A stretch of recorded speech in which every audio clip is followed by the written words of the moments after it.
Bonsoir à tous et à la une du JT ce soir, les infirmières et les infirmiers manifestent partout en France et aussi à Strasbourg.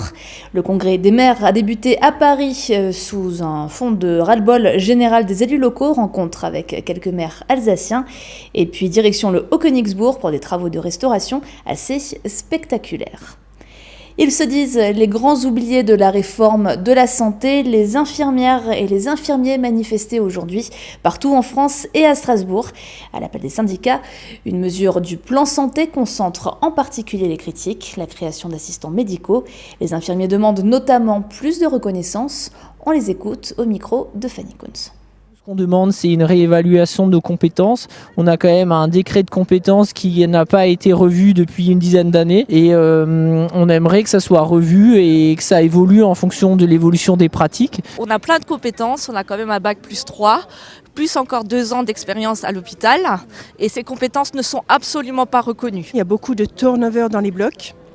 Des gens restent un peu, pas longtemps. Il y a de plus en plus de burn-out. On craint déjà que le système de santé ne nous soutienne plus comme auparavant, alors que nous sommes les garants de la sécurité au bloc opératoire. Nous n'avons pas de considération vis-à-vis donc de cette loi de santé.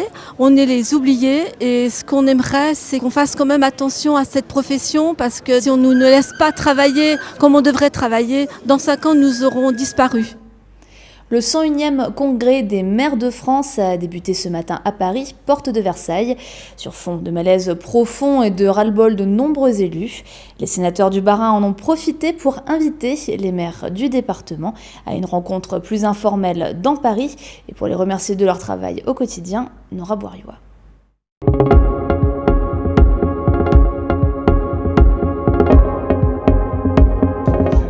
C'est sur un bateau-mouche parisien que les maires du Bas-Rhin, leurs adjoints et les sénateurs se sont réunis avant de se rendre au congrès des maires. Dans un contexte d'incertitude budgétaire, Pia Ims, maire de Holzheim, reste positive pour sa commune de 3600 habitants, mais demande plus de décentralisation. Faites-nous confiance, donnez-nous les moyens de gérer. On a envie d'être des entrepreneurs sur notre territoire, dans nos communes. Et donc, je sais que beaucoup de maires sont également déçus et vont peut-être jeter l'éponge en 2020. Nous y croyons, mais c'est vrai qu'on sent qu'on a moins de marge de manœuvre que dans le passé.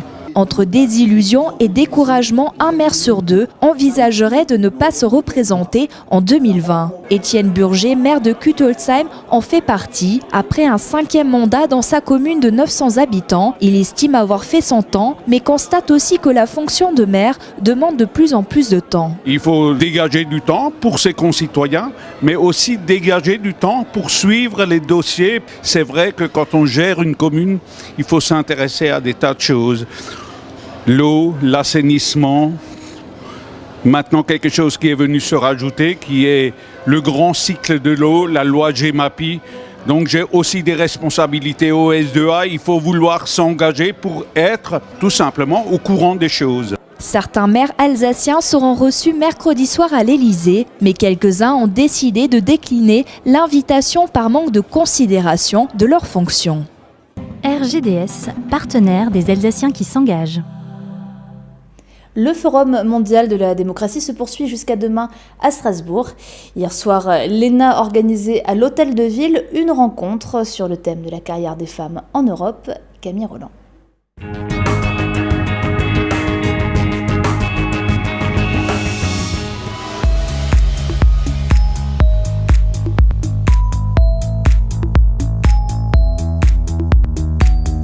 Les hautes fonctions en Europe restent une affaire d'hommes, même en 2018. Et pourtant, certaines femmes ont réussi à se faire une place.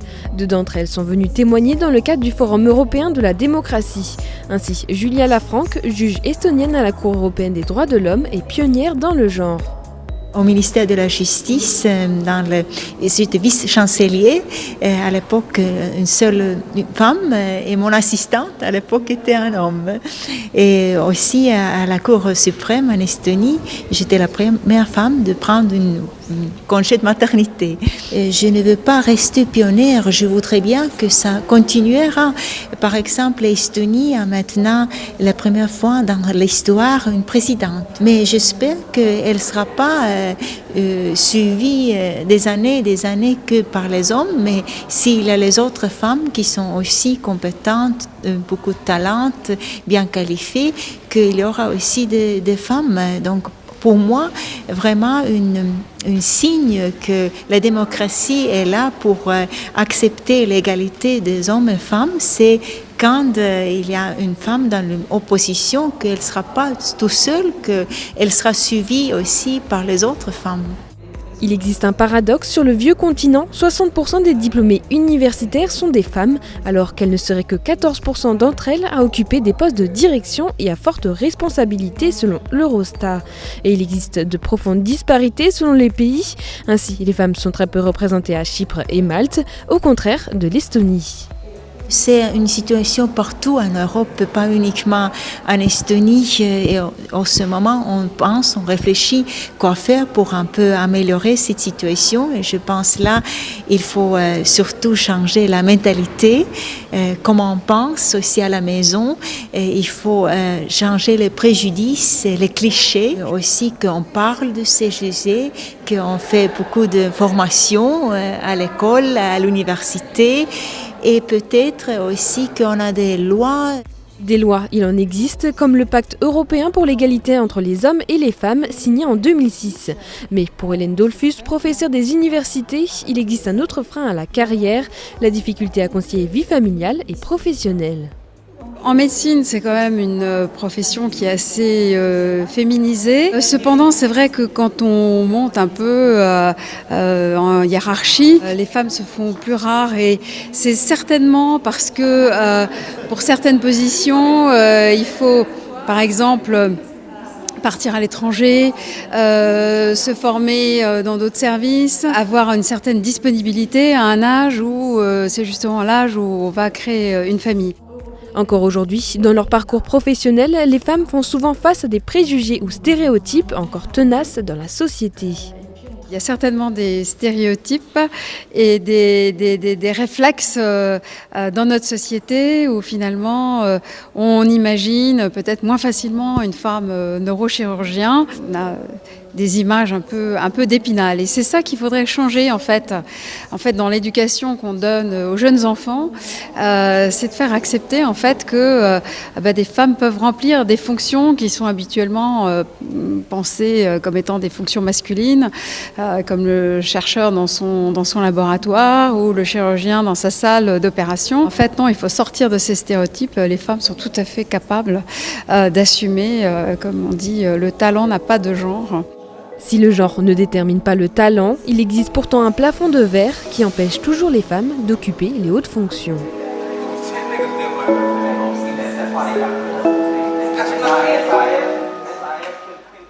Un hélicoptère survole le Moyen-Âge, c'était l'image pas banale visible ce matin aux abords du Haut-Königsbourg, un outil indispensable pour accéder à la charpente et à la toiture en rénovation, une première pour le château et pour l'entreprise qui mène les travaux. Cécile Motz a suivi l'opération au lever du jour. Il fallait se lever tôt ce matin pour apercevoir un étonnant oiseau tournoyer autour du Haut-Königsbourg. Loin d'être un aigle de la volerie avoisinante, c'est un hélicoptère qui a réalisé une quinzaine de va-et-vient avant l'ouverture du château au public. Depuis septembre dernier sont menés des travaux de restauration et l'étape du jour est cruciale au programme Pont-Levis et Courtine. Des opérations pas banales coordonnées par l'entreprise alsacienne Girold. Elle connaît bien le château et y travaille depuis 10 ans. Mais l'héliportage, c'est une première. Il y a 35 palettes de tuiles, 3 colis de bois pour le pont-levis, plus les vieilles tuiles qu'on évacue. On a une équipe de couvreurs qui est composée de 3 couvreurs et une équipe de charpentiers qui sont 4. Donc ça nécessite quand même un savoir-faire assez pointu. Le chantier dans sa globalité représente 2000 heures de travail à 4 personnes. L'opération d'héliportage nous permet de gagner l'équivalent de 3 semaines de travail, sans parler des efforts physiques qu'on économise. Donc c'est pour nous quand même une bonne opération. Alors que les gravats sont descendus par l'hélicoptère, les nouveaux matériaux sont acheminés dans le jardin supérieur du château. Après les nombreux paquets de tuiles, 2 flèches en bois seront montées demain. De 350 kg chacune, elles serviront à la rénovation du pont-levis. Cela fait 70 ans qu'il n'a plus servi. On pense effectivement que les ponts-levis durent très longtemps et en fait c'est pas toujours le cas, c'est pas vrai. Notamment en fait dans ce genre de site très exposé, là on est quasiment à 800 mètres d'altitude, et bien malheureusement ce sont des ouvrages qui durent de 50 à 60 ans, pas de plus en fait pour les parties exposées. Là on restitue le pont-levis comme il était, comme Bodebart l'avait restitué donc en 1900. Simplement il y a quelques dispositifs, notamment pour le dispositif de garde-corps qu'on va adapter de façon un petit peu plus moderne parce que comme le pont-levis va se rabattre, il y a évidemment une question d'amovibilité en fait du garde-corps. Sinon tout est refait comme à l'origine, exactement comme Bodebart l'avait prévu. Pour admirer le pont-levis à l'œuvre, il faudra tout de même attendre le printemps prochain. En attendant, les travaux se poursuivent. Demain encore, aux aurores, l'hélicoptère reprendra son curieux manège. Et pour finir ce JT, place à l'image du jour d'Oliviane. Vous avez la phobie de l'avion ou vous voulez favoriser l'économie locale, eh bien un site est fait pour vous. Mon week-end en Alsace déniche depuis 3 ans et plus que jamais des pépites touristiques dans notre région. Vous y découvrirez entre tant d'autres la randonnée des 3 lacs, la balade avec le batelier de Ried ou la recette des authentiques spätzle, de quoi vous donner envie de rester chez nous.